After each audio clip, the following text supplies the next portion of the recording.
Welcome to the FanMouth Fantasy Roundtable. I'm Erin here with Dave and Jeff, and as we head into Week 12, we're going to give you our quarterback picks. Dave, who do you have a quarterback this week? I've got Joe Flacco this week of the Ravens. He's a very low-priced quarterback. One reason I went with the low-priced quarterback was because I really like three running backs this week. All have significant salaries, so I had to go a little cheaper with my quarterback. I'm putting Flacco in a position of being more of a game manager. Usually not good in the fantasy game, but my expectations are low. 26th highest price.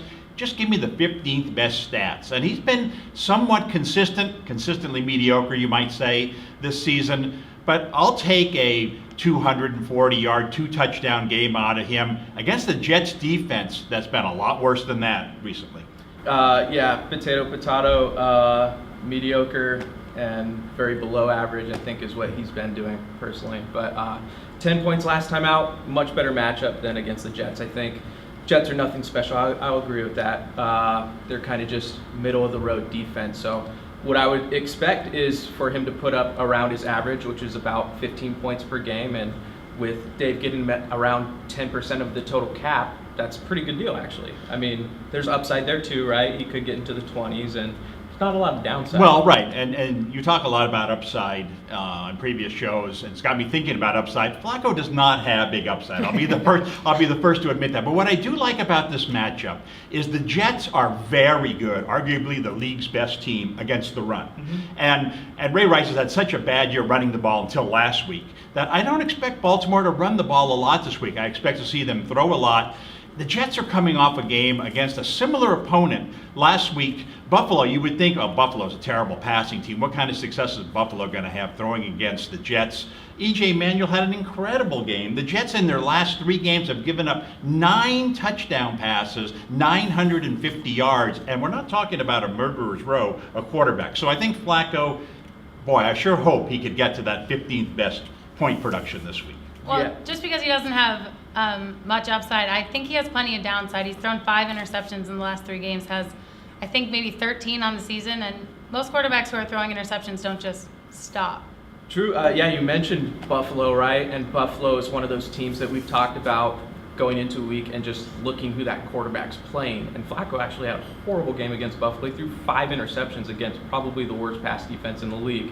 And that was when they weren't even at full strength. They had a bunch of injuries that week. So that's the concern, is even if you get a really good matchup, which this is not, it's not a bad matchup either, it's right in the middle, but even the really good matchups, he's not necessarily going to produce really well. He's just so inconsistent, so that's my concern there. But I myself went with Tom Brady, so I don't really have much to talk about, right? With consistency, that guy has been incredibly inconsistent all year, but with Gronk back and healthy, Amendola back and healthy, and a couple game sample size now of him looking really good. He didn't have a huge fantasy game last week, but it was pretty big considering the opponent.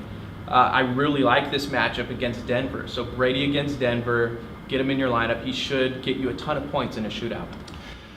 Well, I have a couple of comments about that. First off, this is going to be a night game at New England. Not only a night game, but a late starting night game at New England.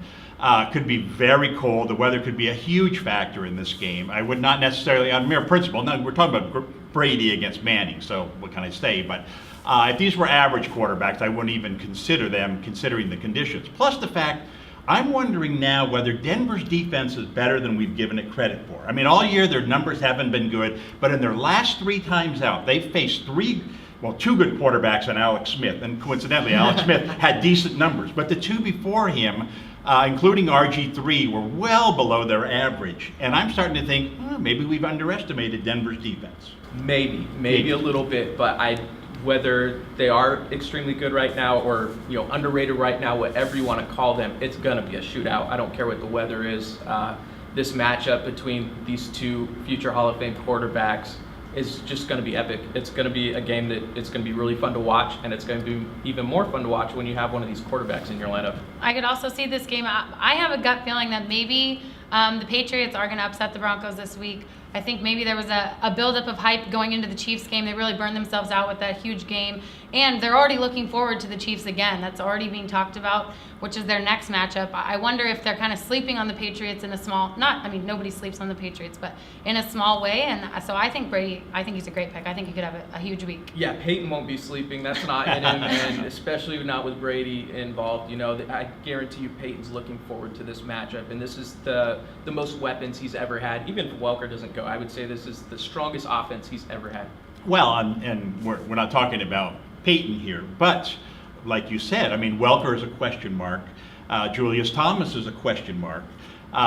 If they have the ability to take the top wide receiver from New England out of the game, all of a sudden Denver, which has started to run the ball more, might get into more of a running mode. I think that, to me, might slow down the pace of the game and keep it from being one of these 35-31 games. Yeah, there's no doubt Talib from New England could shut down Demaryius, right? He's had a history of doing that all year.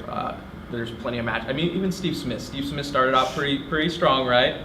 They got in a big tussle after like a 50-yard play, but after that, it was quiet. It was very quiet. Talib has been one of the best cornerbacks in the league, absolutely. So I could see that argument, but there's just too many weapons, Yeah, I think Decker could have a good game. I do too. There's too much talent there. Just because they don't all get a lot of passes, it's because there's just not enough for everybody to have a big day. But given the opportunity, I think there's plenty of people to score in Denver.